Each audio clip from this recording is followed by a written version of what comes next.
لیکن کیا کبھی ہم نے سوچا ہے کہ اللہ تبارک و تعالیٰ نے ہمیں اس دنیا کے اندر کیوں بھیجا ہے؟ اللہ تبارک و تعالیٰ ہم سے کیا چاہتا ہے؟ اس دنیا کے بنانے کا اللہ تبارک و تعالیٰ کا مقصد کیا ہے؟ ایک انسان جس کو اس دنیا کے اندر بھیجا اور اتنی نعمتیں اس کو عطا کی، وَإِن تَعُدُّوا نِعْمَةَ اللَّهِ لَا تُحْصُوهَا، کہ اگر ان نعمتوں کو گننا چاہے، شمار کرنا چاہے، تو وہ انسان اللہ کی ان نعمتوں کو شمار نہیں کر سکتا، ان کو گن نہیں سکتا۔ یہ زمین، آسمان، سورج، چاند، ستارے، اتنے دریا، پہاڑ، جو بھی اللہ تعالیٰ نے ہمارے سامنے رکھے ہیں، جو بھی ہمیں عطا کیے ہیں، یہ تمام چیزیں ہمارے لیے نعمت ہیں۔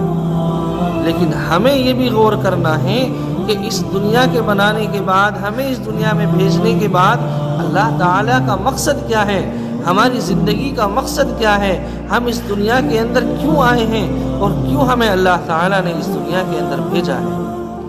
اور قرآن کریم کے اندر اللہ تعالیٰ نے انسان کی زندگی کے مقصد کو خود بیان کر دیا ہے۔ ارشاد فرمایا، وَمَا خَلَقْتُ الْجِنَّ وَالْإِنسَ إِلَّا لِيَعْبُدُونَ، کہ ہم نے انسان کو، جناتوں کو صرف اور صرف اپنی عبادت کے لیے پیدا کیا ہے، اور اس کا مقصد یہ ہے کہ انسان دنیا کے اندر جا کر اپنی آخرت کی زندگی کو کامیاب کر سکے، اپنی آخرت کی زندگی کو بہتر بنا سکے۔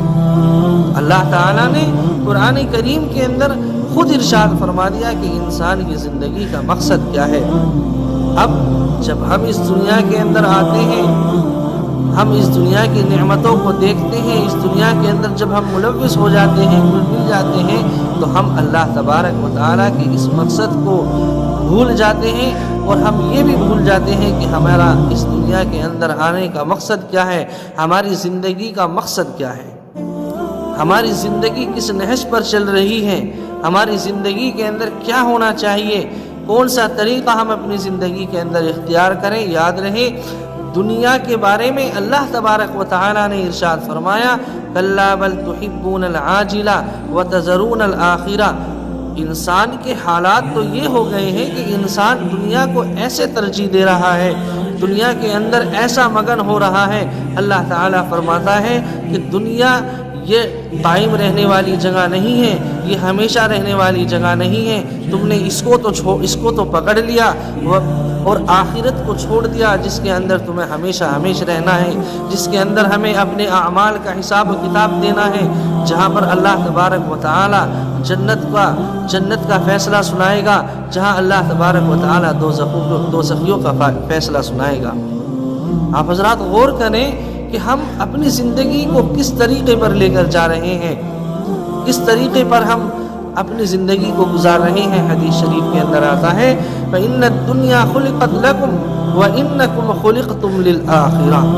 کہ اللہ تبارک و تعالیٰ نے دنیا جو بنائی ہے یہ انسان کے لیے بنائی ہے۔ انسان دنیا کے اندر جا کر اپنی آخرت کو سنوارے، اپنی آخرت کو کامیاب کرے، اور انسان کو جو بنایا ہے وہ آخرت کے لیے بنایا ہے کہ انسان اس دنیا کے اندر اپنی آخرت کو کامیاب کرے، اور آخرت میں اللہ تبارک و تعالیٰ اس کے حق میں جنت کا فیصلہ کرے۔ یہ ہے انسان کی زندگی کا مقصد۔ اللہ تبارک و تعالی ہمیں صحیح طریقے پر